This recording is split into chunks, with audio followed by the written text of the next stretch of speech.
How to fix emails not loading on iPhone. If your emails aren't showing up in the Mail app, here's how to get it working again. Start by opening the Mail app. Swipe down in the inbox to refresh and check for new emails. If nothing shows up, check the junk folder to make sure the email didn't land there by mistake. Next, open the Settings app on your iPhone. Scroll down and tap on Mail. First, make sure cellular data is toggled on so the Mail app can fetch emails when you're not on Wi-Fi.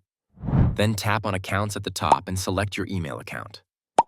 Toggle the Mail switch off, wait a few seconds, and then turn it back on.